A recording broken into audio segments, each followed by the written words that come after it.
This week I went on a literary adventure to London. I visited one of my favourite independent bookshops, which I really want to show you.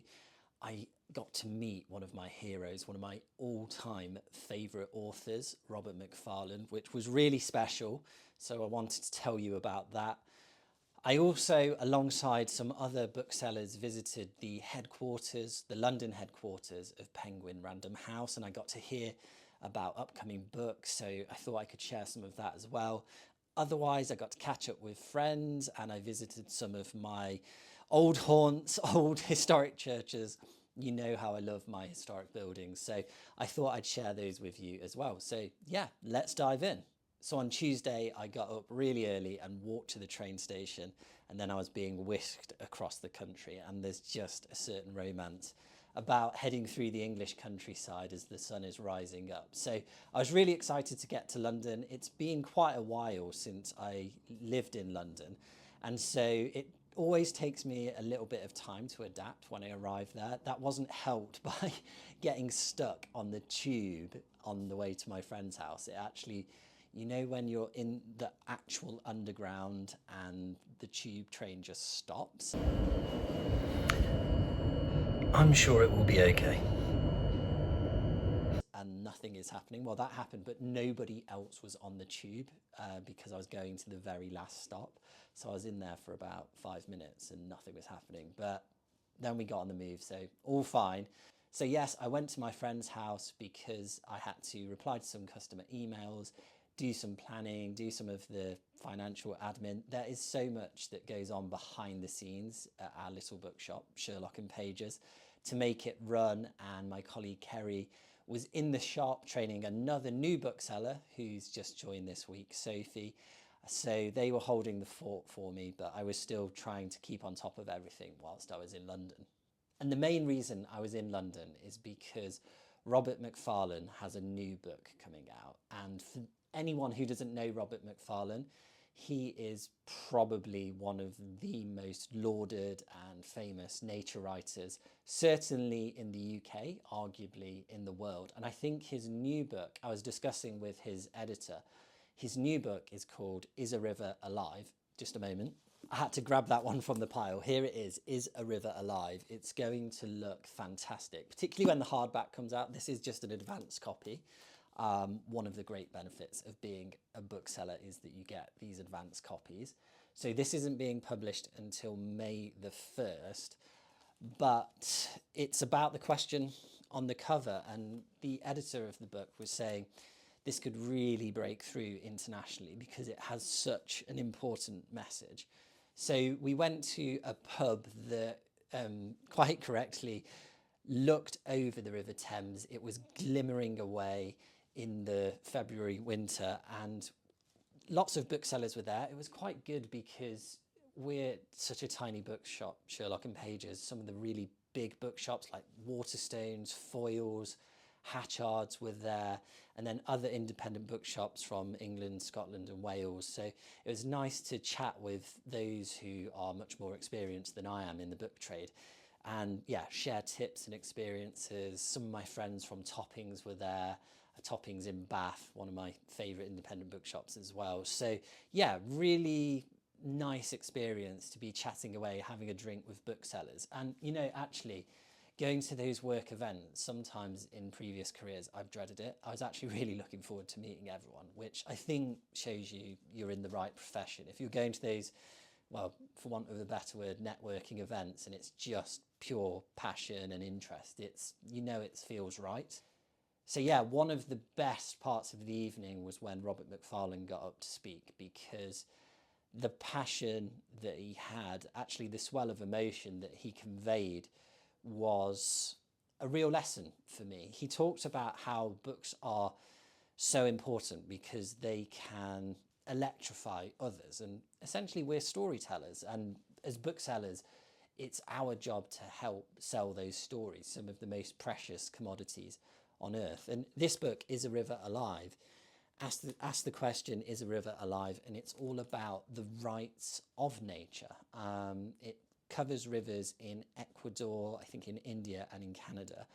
I'm only into the Ecuador section, as you can see, because this is just the next book on my to be read list. But already it is so profound, and the way that Robert MacFarlane writes is just everything. It's all in there. There is the epicness of the eons passing by. There are really, really curious characters that draw you through the narrative. And the ultimate message on it, it's hard for me to convey, probably because I don't have the ability to articulate as well as Robert MacFarlane, but he was talking about the fact that, you know, these rivers have existed for thousands upon thousands of years. They knit ecosystems together. We have a whole lexicon, an etymology of water words as humans. Our civilizations rely on them. And these rivers are dying, yet unlike a company which can have their own legal rights within 5 minutes just by clicking a button these days, like we did with Sherlock and Pages, rivers don't have any legal rights in many areas.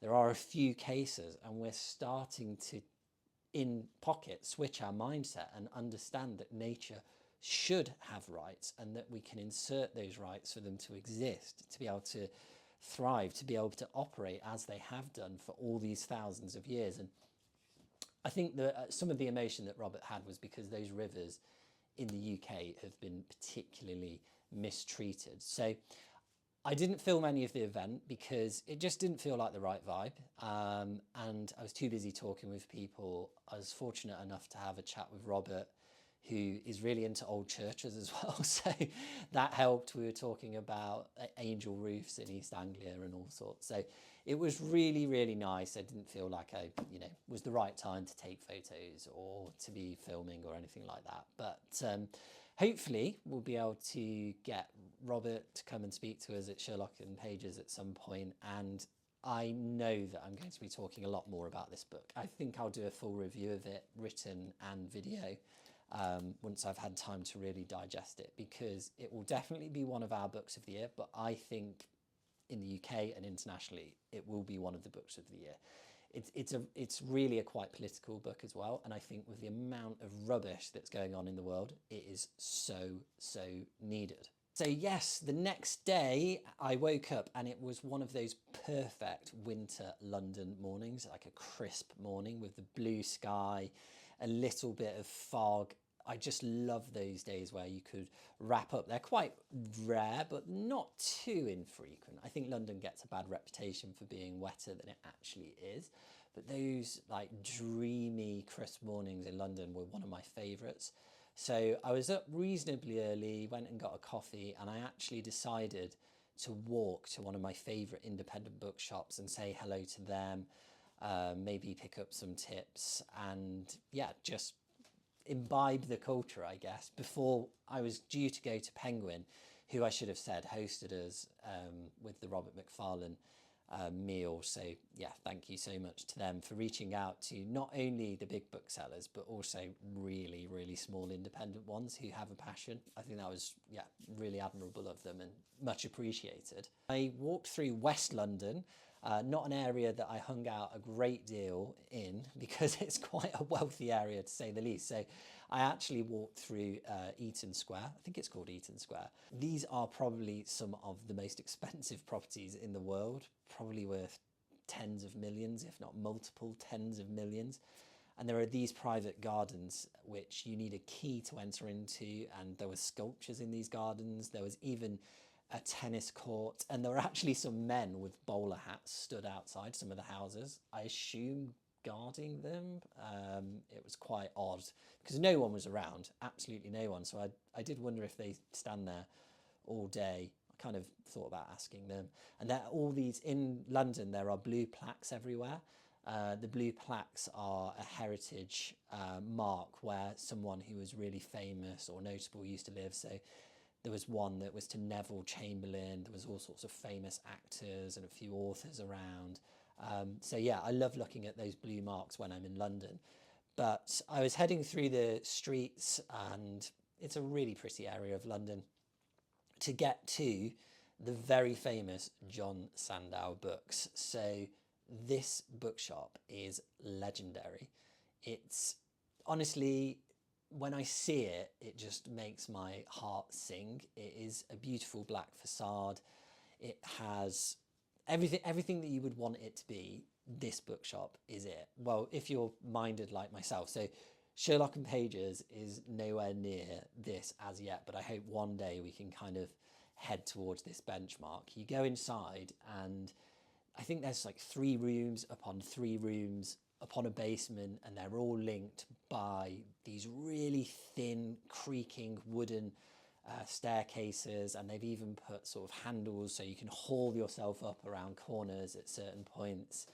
The books are laid out honestly like just like heavy meats. They're just slapped down slabs of literature, and people can go through them. There's kind of order through disorder a little bit. There's oriental carpets that are threadbare on the floor, and I actually had such a good chat with the staff here who were incredibly generous. They gave me some treats actually, so I'll show you those. So I actually bought this little book, London Bookshops. I couldn't resist buying it, even though I could have probably ordered it through Sherlock and Pages, but I just wanted to have it in my hand right then, so I still can't stop the compulsion. And you know, it's also really good to support other independent bookshops. So there are some fabulous photos in here, and it's said to be an opinionated guide by the Hoxton Mini Press. So I will visit some more of these. Let me know in the comments if, yeah, what you're interested in, what you would like to see more on. And I got speaking to a lady called Marzina, and she is a photographer, and I think she's taken some photographs of famous authors, which are up the staircase in John Sandoe.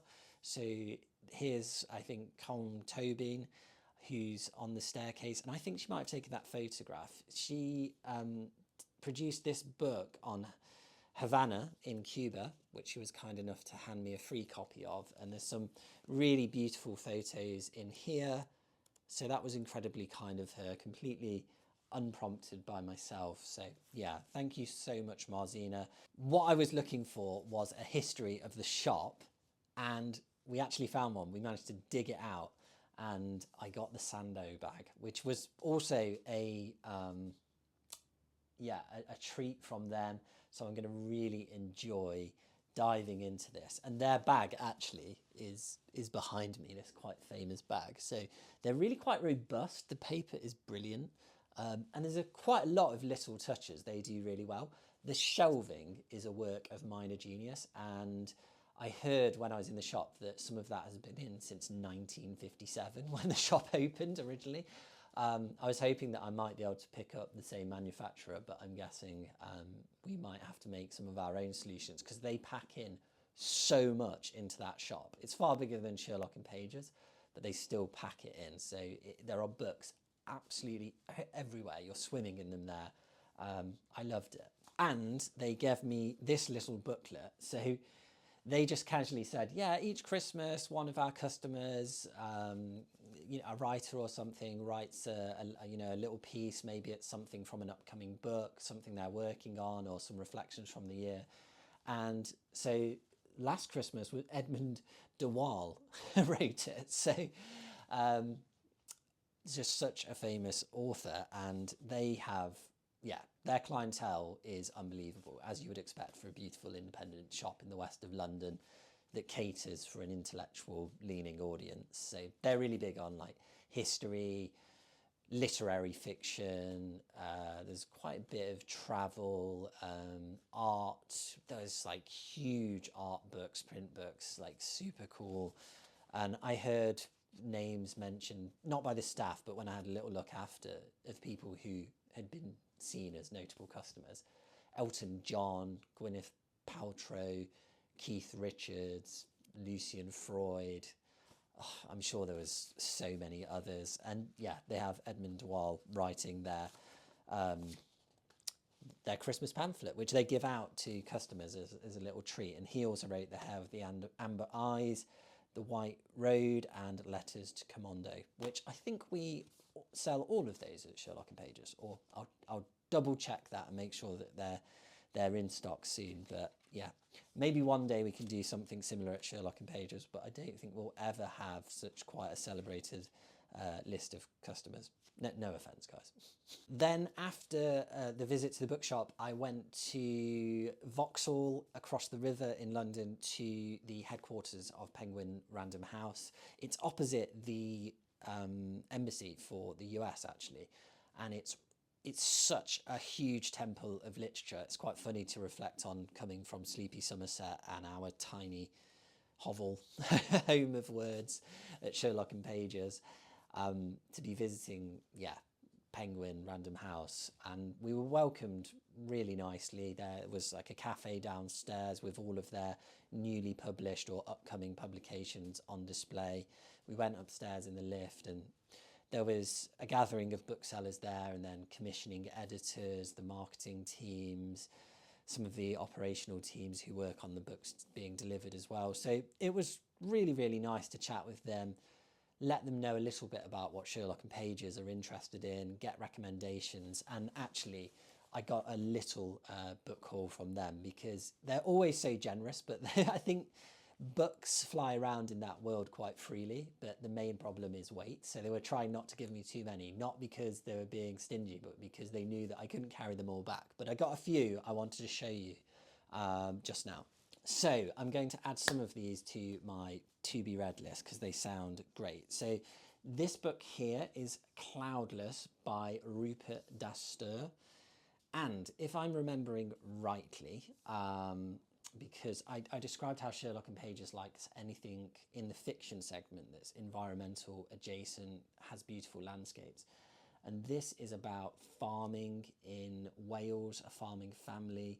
And I described how people like The Offing, which is a novel by Benjamin Myers, which is poignant. It has depth to it, but it's not replete with tragedy, although, there are serious themes within it. And that seemed to be this sort of vibe of Cloudless as well. So I think I will add that to my TBR list. We will certainly stock it. And I'm looking forward to that one. Then there was this book, also fiction, that looks so cool. I don't know if this is fair at all, but I'm kind of getting like Saltburn vibes from it, if anyone's seen Saltburn. But it's called Albion, and it features kind of a stately home on the cover. Apparently there's a daughter who's interested in rewilding. There's a lot of environmental themes woven into this novel. So yeah, I'm looking forward to this one. It seems quite hard for me to describe, but that is definitely going on the TBR list. I'm not sure when that's being published. It'll probably say here, May 2025. So at Sherlock and Pages, we're going to be adding these all to a spreadsheet, and as they come out, or soon after, we'll be having them on the website and most probably in store as well, although constantly trying to get more shelving. But I commissioned some more shelving just this week, so 300 more books coming into our small cocoon of books. So then I got handed Give It a Grow by Martha Swales. Some of you might follow Martha Swales on Instagram, I think, because she's a really popular influencer. I actually hadn't come across her, but my partner Agat has, and is a big fan apparently. So she was like, what? How do you not know about this? So apologies, Martha. Martha Swales is an avid urban gardener from London who has been growing her own produce for over 12 years. And apparently the person who was telling me about this book at Penguin was just saying, it's all about, just giving it a go. It's got quite simple tips in it. It's got an approach that I think has brought Martha great success online. And so, get growing, guys. Keep it simple. And when I had an allotment, when I lived in Derbyshire and I worked on the Chatsworth estate, the retired head gardener said to me, "Dinna be over facing your son, lad." And in translation, in Derbyshire speak, that means don't be taking on too much, because if you take on too much, there will be a heaviness of complexity, which will ultimately ruin your endeavours. So keep it simple. Then I got handed this book, which is super beautiful.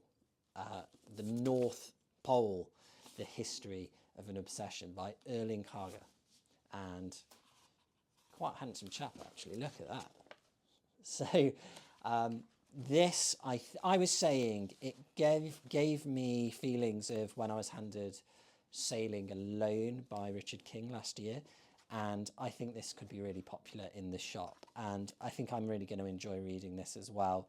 I think the topic is kind of self-explanatory, but without having read it, I can't go into how beautiful the writing is or the stories. But these are advanced copies so that I can, yeah, take a look and decide whether we put them in our stock or not, or if it's not for us. So, yeah, really, really, really appreciated. And I know how privileged I am to have this opportunity to get these books in my hands early. I promise you I'm trying to do my best to honour that privilege. And when I was in London, I got to visit some of my favourite historic buildings. Actually, when I went to John Sandoe, I visited Holy Trinity Church on Sloane Street, which is only 5-10 minutes away. So if you do go to that bookshop, don't forget that just a few minutes away is one of the arts and crafts masterpieces of all time.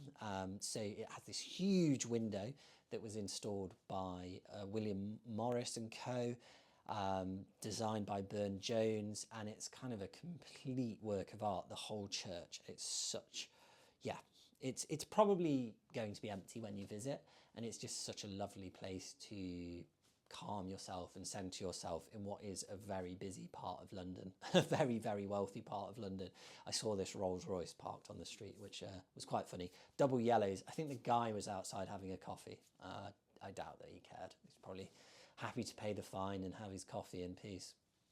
I also went to St.